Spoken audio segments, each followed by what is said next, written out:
And we are back for the testosterone fantasy sports fantasy portion of the equation. Breaking down all of the matchups is something that we love to do here on the show. The show started 5 seasons ago, Jeff, and it was at the heartbeat of it was this thing we love to do, fantasy football. Yeah, most definitely. We always had a kind of an idea that we would like to try television before that, and we kind of batted the idea around but didn't know how to do it, and then we got connected at our local cable access station, and our lives changed for the better. It's been fantastic. We love the NFL, we love fantasy football, we love doing this TV show, and we're gonna jump right into the matchups right now and help you all win in your playoff matchup, because most leagues, the playoffs are here. Yeah, so absolutely. Hopefully everybody made the playoffs and you're all ready to roll. And for all your coaching strategies, make sure to check out Testosterone Sports at testosteronesports.com. And also come on to the Fat Chat that happens immediately after this show gets done airing.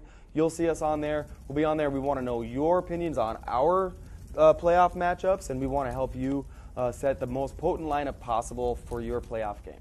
Now, one of the biggest stories happening in the NFL over the past week, you must have been asleep at the wheel or totally comatose from eating. Or maybe in a nightclub with a gun. You must have been totally comatose from eating too much turkey if you missed out on the story of one of the biggest NFL turkeys, Plaxico Burris, making a huge mistake going into a nightclub in New York. Jeff, we're going to talk about the Philly at the New York Giants matchup, but we would be remiss if we didn't delve in to what the hell was Plaxico thinking, man. A terrible mistake for an NFL player to make.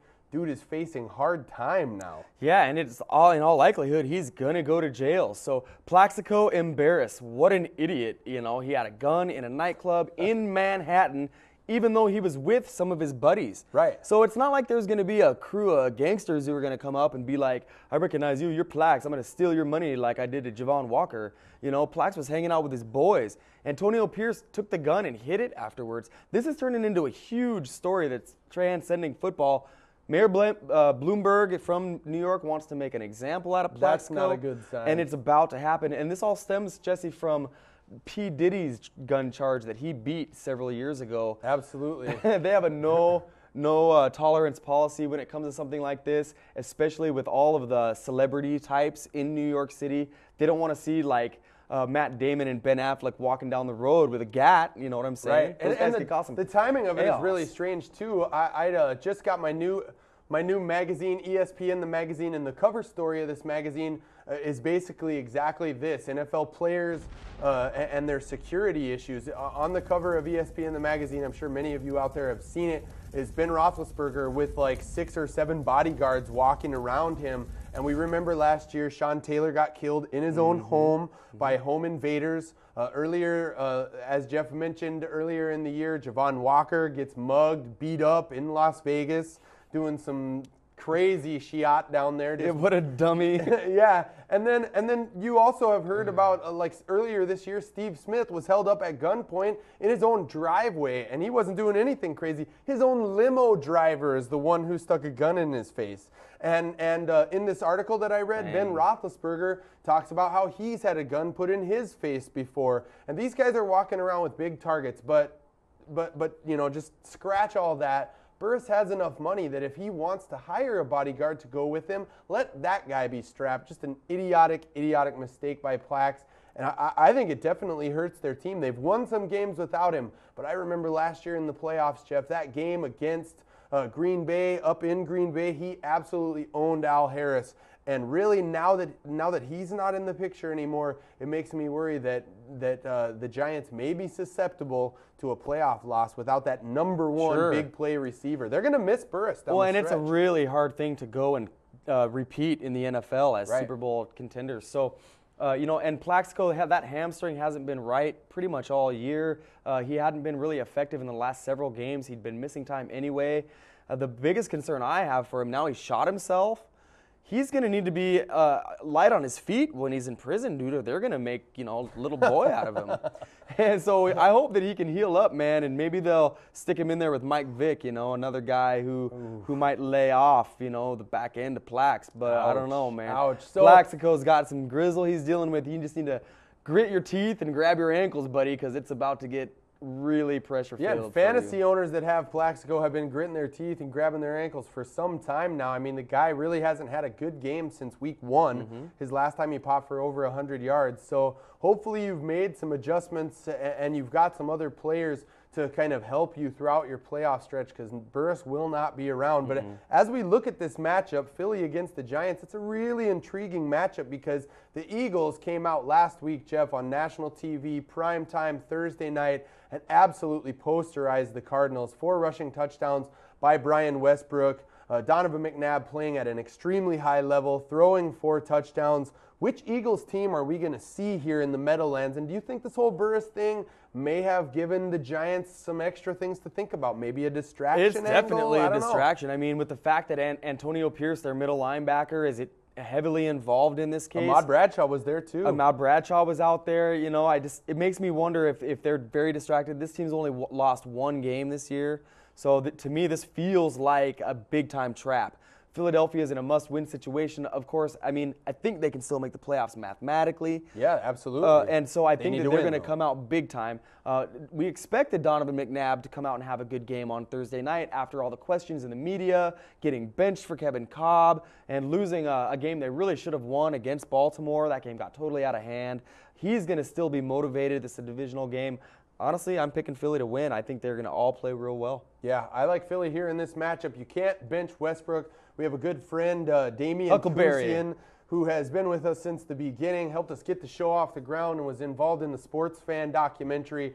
He actually benched Westy last week. You can't do that again. You got to get Westy in your lineup. He's too hot to ever bench realistically, even though this is a tough matchup for him. But on the flip side, you know, which of the Giants should you be playing here? I mean, Jacobs isn't necessarily 100%. He should play. Philly's tough against the run. I don't know, Jeff. I like your pick of Philly. I think the Giants might be in for a tough day. It seems like it could be like a lower scoring game, like a 24-20 type of a thing. And with the fact that the Giants really spread the ball around a lot, Eli is great at hitting several different targets. I do kind of like Steve Smith here in this game. Amani Toomer is a pretty decent play, too, in the absence of Plaxico. He always seems to be the guy in the right place at the right time when they need to complete a play. So as far as the running game goes, who can you tell who they're going to give the ball to? So I guess I would say at this point right now, Jacobs isn't a very good start. Philadelphia's having one of their best seasons in their history at stopping the run. So they're going to come loaded for bear, and I just think that they're going to do well. So temper your expectations because, in all likelihood, you got to play Jacobs. I'll be playing him in a couple leagues myself, so it's just the way it is. Right, and Dominic Hickson is a name we have to mention here. The guy has also been picking up the slack. Will continue to pick up some slack in Burris' absence. Jacksonville traveling to Chicago to face off with the Bears. Some real questions coming out last week about Jack Del Rio's team. Played, of course, on Monday Night Football. We saw them a couple weeks back. They really looked like a beaten team. There's some inner turmoil going on there. Del Rio having to defend his team and say they haven't given up on the season. But to me, I mean, it sure as hell looks like the Jags have cashed it in. I mean, when you have something that looks exactly like what they're doing, you got to say they've given up on the season, and that's just what it is. They've had distractions themselves with the whole Matt Jones drug fiasco, and they lost some interior offensive linemen early in the year, and they lost some tough games that they probably should have won. It's definitely not Jack Del Rio's best coaching season so far. They couldn't muster hardly anything, and I personally think that the biggest problem is with David Garrard, who, in my opinion, is nothing better than a backup QB. Wow. He's not a guy who's going to win the game for you. He's shown flashes of being a good game manager, but so is Gus Frerotte. These guys aren't going to win the game for you. He's not a Matt Schaub who you can say, hey, we need a touchdown now, go get it for us. Yeah, I mean, realistically at this point, you can't start any Jags in this matchup outside of potentially Maurice Jones-Drew. Matt Jones has had a couple moments. He looked okay against Houston, but Chicago is going to be coming with all out, guns a-blazing in this game. They need a win just to keep from falling too behind the Vikings. I think the Bears have some really good fantasy plays, namely their running back, who Matt Forte has probably been the best rookie rusher out of this entire rookie class. He's a fat play here. Yeah, I really like Matt Forte as well, and the Bears in general, like you say, Jesse, they're going to come out hot. I think that this team believes that with the loss potential loss of Pat and Kevin Williams from the Vikings that they can win this division still, and they need to go 3-1 throughout in order to do it. Yep. It starts here this weekend for them. They're at home, which is perfect for them. I like Greg Olson as a fantasy play. Lovie Smith, one of the best coaches in the league, in my opinion. He's always got his boys ready to play until they play the Vikings and get crushed. But no, I do think that they win very well. It's going to be a good game. Cincinnati traveling to Indianapolis to square off with the Colts. And don't look now, but Indy is one of the hottest teams in the league. I believe they've won 6 straight games, at least 5 straight games, dating back to when they got this streak going with a tough win on the road at Pittsburgh. Peyton Manning rounding into form, Joseph Adai making some plays. Last week it wasn't a pretty win on the road at Cleveland in some bad elements, but here they're at home in a dome. Don't you think the Colts are going to light up the Bengals like a Christmas tree? Well, I'll tell you, last week's game was really ugly for them, and that kind of is the mark of their whole season. Their offense has just been ugly all year. They've got injuries on defense.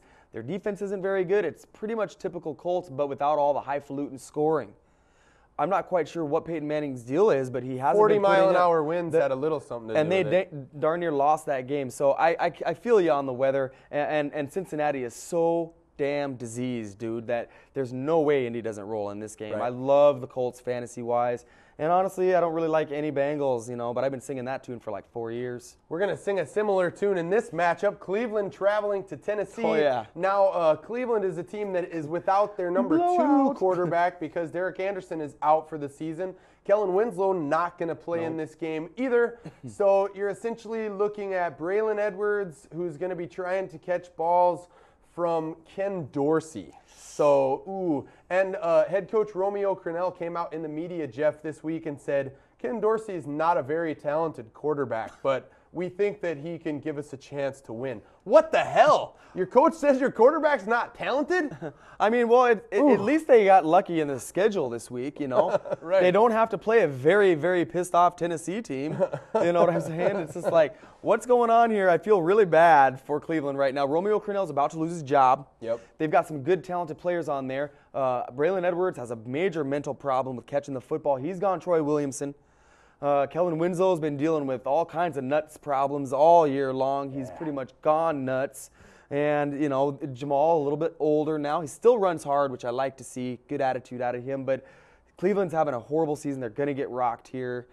You really don't want to play any of your Browns at all. You've got to start both of the running backs in Tennessee's backfield here. Chris Johnson was absolutely phenomenal last week against another terrible defense, Detroit. I love Chris Johnson here. And Lindell White, don't look now, but this guy is tied for first place in the league in touchdown runs with 13. He's a great play here as well. You got to bench Kerry Collins, bench all of the elements of the passing game because Tennessee has Bo ain't bad. You don't really want to play Bo Scaife in a blowout, though. Last week he only caught 1 pass.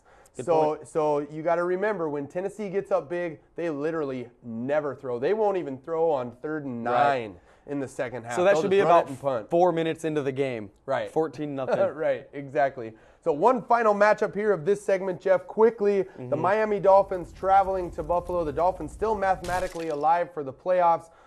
Buffalo likely going to be rolling with J.P. Lossman at quarterback. Is that a bad omen for their passing game? Do you like Miami here like I do? I like Miami. I think Buffalo is mailing it in, which is crazy to me because as hot as they were to begin the season, they've gone ice cold. Lynch has been limited this week, so you got to temper your expectations here. Miami believes they can make the playoffs. They're going to come extremely motivated, and I love Ronnie Brown in this game. Yeah, Ronnie Brown, the leading vote getter as far as AFC running backs for the Pro Bowl. So take a look at what he's going to do this week. He's scored a touchdown. He's been contained a little bit lately. It sure has that feeling of Miami winning big in this game. Lee Evans is going to have a good game building on the momentum, especially at home. Like Lee Evans. There you go. There you go. So we'll be back right after these messages. Don't go anywhere. Keep it locked and loaded on Testosterone Fantasy Sports.